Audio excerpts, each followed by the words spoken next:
Hi, I'm Sarah Harvey from Nashville, Tennessee. I'm 37 years old, and I'm applying to be the ultimate Renaissance enthusiast for your amazing show. In the next few minutes, I'm going to take you on a little tour of the things that I love the most, which is costumes! Costumes, costumes, costumes! So right now I'm wearing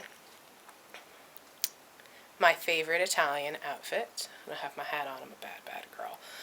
But I have an English outfit, another Italian outfit, and of course my husband has his outfits. For the moment, I'm going to show you all my cool accessories because I'm not wearing them right now. But this is my bodice. It's the money shot. Alright, over here, these are my accessories. They all live in hat boxes. This is my hat that I was wearing for my interview. Italian hats are canted off to the side, not straight on the side or straight in the front, but when you put them on, the little fold goes right over your eye. Very sassy. The Italians were the most fashionable of all the Renaissance people, I think. I also have, everything lives in little hat boxes, my English hat, and my mug. This is my English hat. More front and center. In the Renaissance, you wouldn't have paper cups or anything, so everyone had their own mugs. This was gifted to me by one of my favorite of the actors I worked with that I dressed every week, and so he gave this to me. This is an extra hat band, actually for one of my husband's hats. I know how to weave these. They're fun and easy. And this is the pin that matches my earrings. We worked for the Muscovy Trading Company, so we had all sorts of little ship details. And this is the piece de resistance of all the goodies. I actually have to take it out of the kitchen. So here we have a fan. And the fair sites I usually work on, it's very warm, so a nice period-appropriate fan. I have, see, everything fits perfectly in here, because we're a little OCD, us Ren Faire folk. This is my husband's bowl and spoon. He liked it because it was burnt on the edges. This is my bowl and spoon. I like my bowl and spoon because my spoon is perfectly round. And this bowl actually had a varnish or veneer on it, and it split, so I took a Dremel to it and fixed it, and then recoated it with floor varnish, so it has this wonderful sort of homemade, hand-carved looking. So I know one of the questions is whether I've done any woodworking. This is the closest I've really done to woodworking. I refinished my own bowl. Here's one of my IDs. And this is Commedia Volante. Now, they used to be called Dominatori della Commedia when this picture was taken. So this was my actually my acting troupe. So Sarah Harvey, Entertainment, Costumes, Northern 2001, and a picture of me. Oh, here's my husband's. This is from Bristol in Wisconsin. This is from Northern California. So these are our badges that we'd have to wear when we were at work. And then he has for some reason he has a lanyard. I don't know what happened to mine.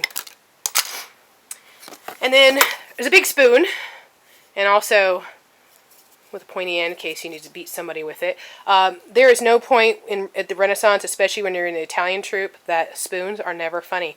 So I have a lot of spoons. This is a marshmallow launcher. And we have it strung. This is my husband's, I think.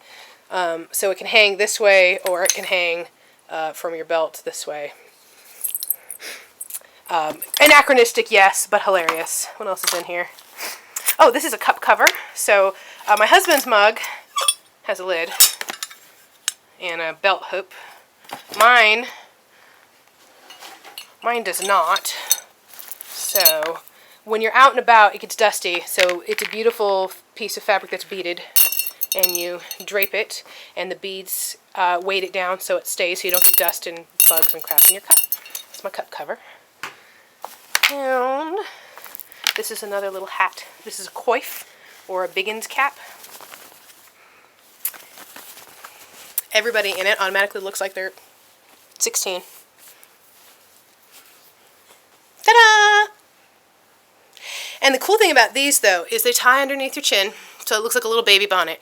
But then, when you go to pin your hat on, if you have I have a big sun hat as well, this gives you an extra thing to pin it into, so it doesn't pull your hair so bad.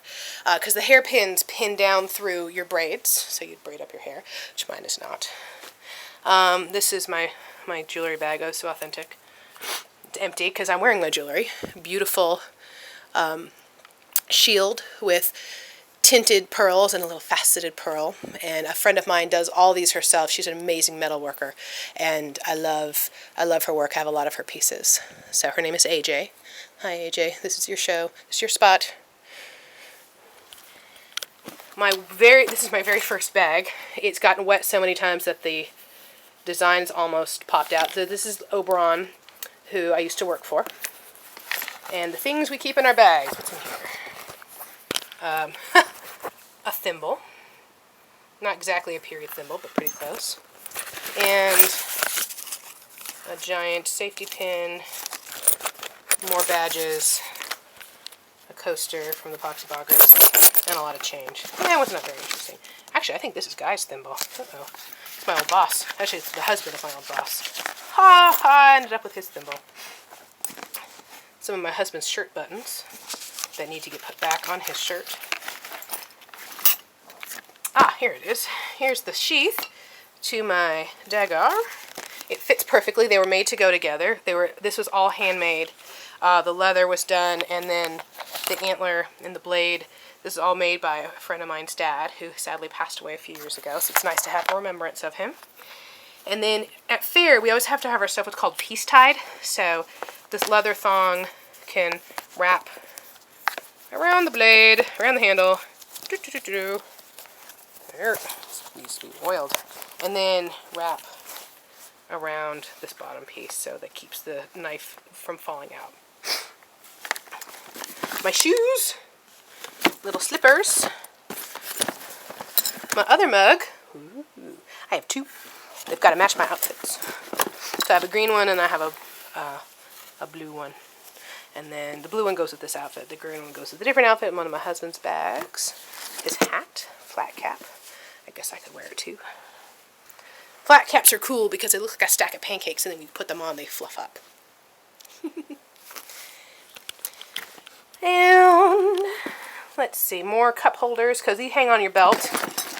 Here's a belt, all embossed and pretty. I actually wear my regular belts when I'm wearing jeans. This one's my husband's. He just doesn't want to run around with big dragon belts. I don't know why. But I wear mine.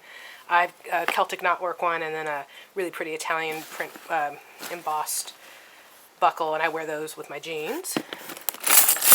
Here's my marshmallow launcher. Actually, I think I'm wrong. I think that one was mine, and this one's my husband's, because he holstered his in his belt. And I hung mine from my belt. I have a bunch of kind of kooky anachronistic stuff that's just fun and tangled. Like this little wand that jingles. It looks like a dragonfly, and it rings. It's just a fun, goof thing. But I was mentioning at some point about forks. So forks were not something everybody had, and early forks do not look like forks that we have now. Really. There we go. So I have a whole bunch of keys, because I would play a shopkeeper. And so this goes with a very particular outfit. Not everything goes with every outfit. So this is my bunch of keys. I have a couple actual, these are fake bronze keys, but I do have a couple of actual iron keys, like this one. I have a fixation with keys. And my fork. So this is my fork.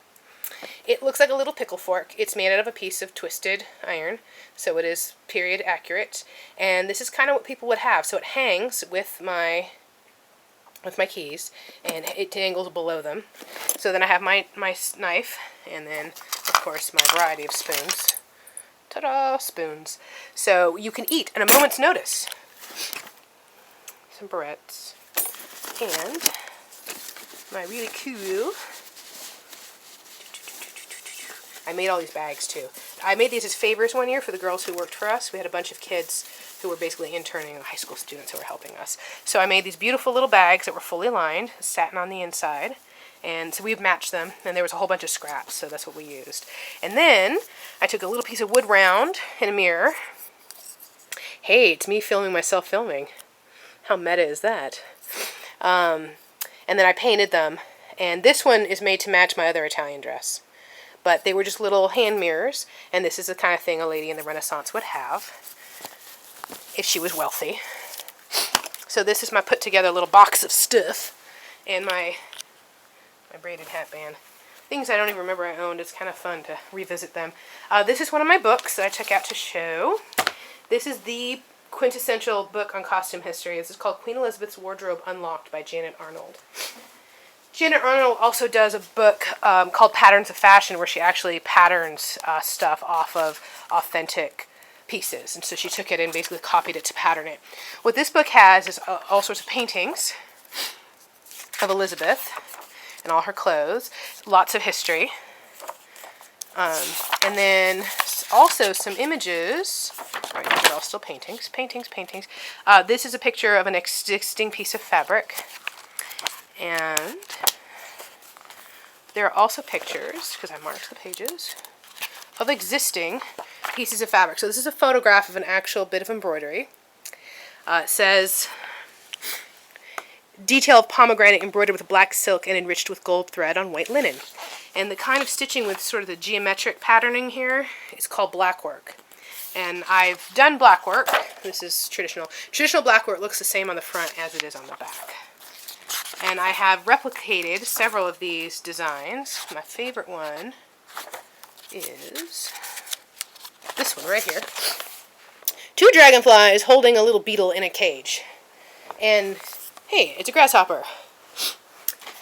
So, if we come over here to my fantastic computer of awesomeness and my messy desk of chaos, I will show you. Uh-oh. I closed it. Uh-oh.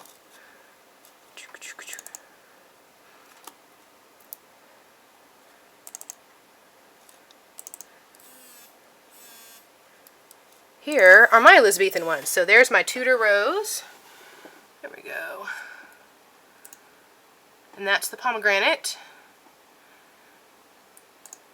And that is the 2 dragonflies with the beetle in a cage. So these are the things I do for fun. I research period embroideries and I redo them. Those I don't have the originals of because they were actually, I was commissioned to do those for the fair, for the Queen, for her new gown in 2006, I think. This is another amazing resource called the Tudor Tailor, and it is reconstructing 16th century dress. So everything you need to know about making 16th century clothing, and even shows step-by-step pictures of how to fit the things, how they should fit. It talks about how it should feel when it's on you with finished products of actual people and actual photographs. They also have some paintings to situate you of what the style looked like. This is a picture of women doing laundry and dyeing and stuff, so it's really, really cool. And all the different stitches you'll need to know how to do. So I learned a lot of techniques from this book, and also just, from working. And these are all very period accurate. And one of the things about Faire is that you kind of have to find that intersection of stage and history, because it is, at the end of the day, a play. It's a stage show. So it's fantasy. But I do have the ability to create totally accurate stuff. It's a lot easier with a sewing machine, but it is completely doable without one. So the Tudor Tailor is an amazing resource for any costumer who wants to make stuff. And then this is more of a scholarly tome. These are just 2 of my way too many books. It would take 100 years of videos to show you. Here's my hardwood floor, sort of fake hardwood floor. I want to take you into the dark. And so this is when I disgorged my closet this morning to get clothes for this. My room is also a mess. So we have wall hangings. This isn't, well, I guess it actually probably is Renaissance period. It's from India, and this is a traditional Indian tapestry. Not an updated Scottish version of one, but so we have it hanging over the bed to give it some softness. So I have 2 chemises. I'm wearing my ruffly one. Ruffles! This one is a thinner muslin. Really, they'd be made out of linen, but cotton drapes so much better. It's so much more comfortable and a million times less expensive. This is probably more like a cheaper linen version. This is a thicker muslin that you would see of the period. This is my alternate skirt for this dress. I call this the little duck eggs because they look like little eggs.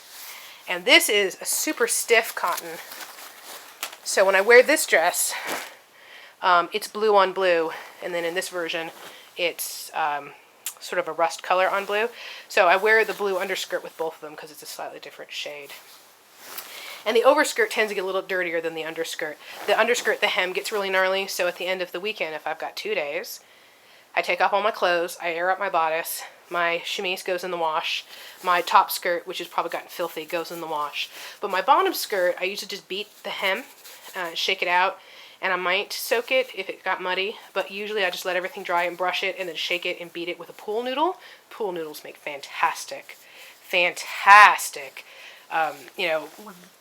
tools to clean costumes with. And then the next day, let it air out too, so it's not sweaty. And the next day, I put it on with this one and then my new chemise. I also have a veil, which would again be a much finer linen or silk. This one's cotton. It's really thin muslin. I have one of many aprons. This one's embroidered. I did not do this embroidery. Actually, this was a gift that Frida got for me. I do have 2 beautiful, nice, stiff, crisp linen aprons that need to be embroidered. I have not embroidered them yet. So that's my cotton apron. It goes with my British outfit. So this is my English bodice. My English bodice is a lot longer in the front and has a much deeper V here. So here's the waistline and it comes much further down. Whereas this one here, here's my belly button. And so it sits just about my natural waist and does not come down into a deep V. This bodice would come to about here and point downward, which made it really hard for women to sit down. So you rarely see pictures of women sitting because they like this really long V. And because I'm kind of, I like to have interesting linings in my clothes, so this one is lined with this great striped denim. I'm a big fan of lining my bodices with denim or twill because it's nice and stiff, but also it has a stretch and a relax factor. Think about your favorite pair of jeans that make them really comfortable to wear. And then wool is actually very, very comfortable to wear. It's it kind of molds to your body heat, so if you're cool, it'll help keep you warm. If you're warm, it'll help keep you cool. It's like the Wonder fabric, except it itches. And this bodice, you can see, is old, and the grommets are starting to sink. This is the second one I ever made. But when I feel like being sassy, and I'm not at Faire, I flip this over, and I have a pair of big blousey pants, and it's my pirate outfit. Because as much as I don't like seeing pirates at Faire, because they're not period, I do love pirates. I love them a lot. And so I will dress like one, just not at Faire. These are my husband's clothes. In his thing, he's got a black and blue, and then he's got this great sort of autumn harvest colors, green and gold and burgundy, and then those go with some brown pants. My shoes. These are my Cordovan Dansko clogs. These are very period. In fact, there's a company called American Duchess who just put on a pair that looked a lot like what Dansko makes, and I could totally wear these to Faire. I have my little slippers that you saw in the box because these are really expensive, and I don't want to wreck them at Faire. Although, if I was going to have to be running around for like a long time, say 8 weeks on a Ren Faire-like site, I would totally wear these because I live in these. I have some black ones too, and cute little slippers. Because it can't be all Ren Faire all the time. It's just mostly Ren Faire most of the time. I also have a pair of these shoes, and you can see how dirty shoes get at Faire. I did not clean these before I put them back. Bad costumer, bad costumer. They're curly-toed shoes, and they're not, they're period appropriate, but they're not English. And I kind of bought them on a lark, and I wore the heck out of them because they're super comfy. Interesting thing to note, a curly-toed helps you not step on the hem of your skirt if your skirt is longer than your legs. So it works great. The ladies of the period actually would have wooden shoes like this with a little curved toe to be able to slip under their skirt and pick up the hem as they walked so they wouldn't trod on their hem and trip. Also, it was wood and sharp, and if they got into trouble, they could just kick the guy and get themselves out of trouble. So, but I love these. Obviously, you can see they've been well worn. They're all smooth and shiny on the bottom, and all beat to heck on the top. They were originally black and green, but now they're a sort of, I don't know, murky, grayish color. And these are all my bloomers. Now, bloomers are not period. The word bloomer comes from the 1840s, but I did a lot of street theater. Now, technically, underneath this here skirt, I would be just in what my mama gave me. So women did not wear, unless they were menstruating, did not wear any underwear during the Renaissance. But the prostitutes often did because it was salacious to have a bifurcated garment, which is a fancy word to say pants. So, but because I did street theater and I did a lot of physical theater where I was running around and flipping over and showing off my underbits, we had to have undies. So I have green ones, I have some striped ones, and this is a yarn dyed stripe. It's not printed, so it's woven with this pattern, so that's acceptable. And then blue ones with ruffles. And then for some reason my Victorian ones ended up in here. These go with a different costume for an entirely different time period. But hey, bloomers will be bloomers apparently. And we sort of colloquially call them bloomers even though they are not that. And this is one of my favorite pieces. This is a much earlier costume. This is a different kind of fan. This is a Venetian stick fan. And they just, I don't know how well, they look like little flags. And they're cute. I have a couple other ones, but this one's in the best shape. And it probably came from Indonesia. We get a lot of stuff. The other fan I showed you came from Africa. So there's a lot of things that we get from places you would not necessarily associate with the Renaissance that we are trading with. And actually during the time, there was a lot of trade with Africa and India and those areas. So it's not quite as homogenous and European-centric as people like to think. So this is my Italian, my other Italian. You can see how short-waisted that one is. This sits well above my waist. I dressed out, actually, for Frida, my mentor. She passed away in 2010, and I came out to her funeral. Of course, we all dressed in garb at her funeral.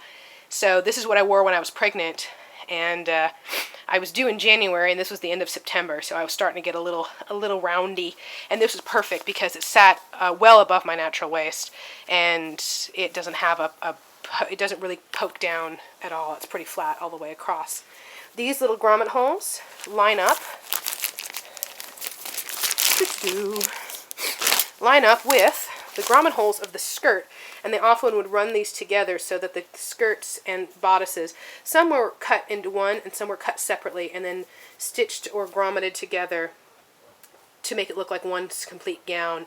This is the one I inadvertently made it so that once I put this bodice on and my girls were all heaved up and cinched in, and that I can't actually dress myself in it anymore. I can't reach around to the side because you do get some limited movement to tie my grommets. So that's why I didn't wear that one today for my little Skype interview.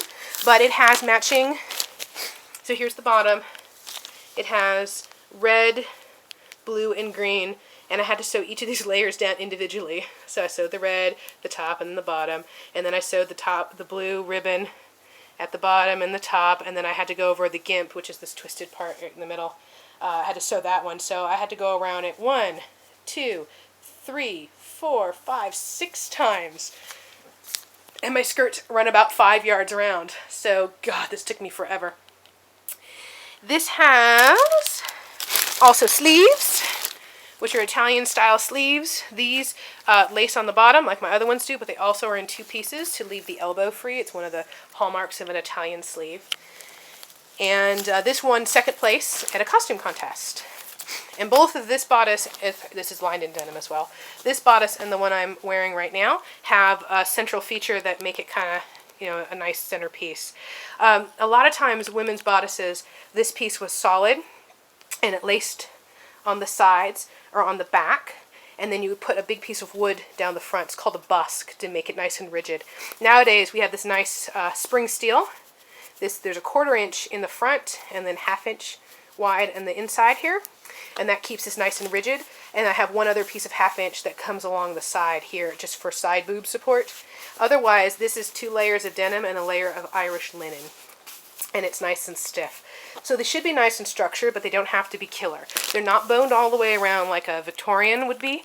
Now, if I had a corset, a true corset from this time, which they call stays, those are boned all the way around. Alrighty, and oh, I actually have some pictures, so I'm going to take you back to the front room where all my goodies are and show you the last few things I have. So this is me in that dress. Yay, Commedia was so much fun. We had water wars, so that's me with a basket on my head. I was the judge of a costume contest one year. This is the year after I won with this outfit. So this outfit won a contest, and then I was the judge of a contest in it. So that's me. And my favorite one of my fellow Commedia boys decided he was going to sweep me off my feet. I love inopportune snaps of the camera. So kind of my Ren Faire life in a nutshell, right? Let's see. There's silliness and fun, some sort of professional development in terms of costuming and whatnot, and flirtation and wackiness. So there you go. There you have it. That's sort of the costume history lecture and tour of my house. As you can see, this is a passion of mine, something I love to talk about, something I love to do, something I would love to do on television in front of millions of people. It would make me really, really happy to be able to, I don't know, be able to set one foot back in time for just a little bit and actually live out all this cool stuff and really kind of immerse myself completely. I think that would be really amazing. For somebody who's so into history and costuming, I can't imagine a cooler thing to do. So I hope this makes you guys happy. I hope this makes you guys want to choose me. And I hope to be seeing you all very soon in a Ren Faire site in Texas. Bye.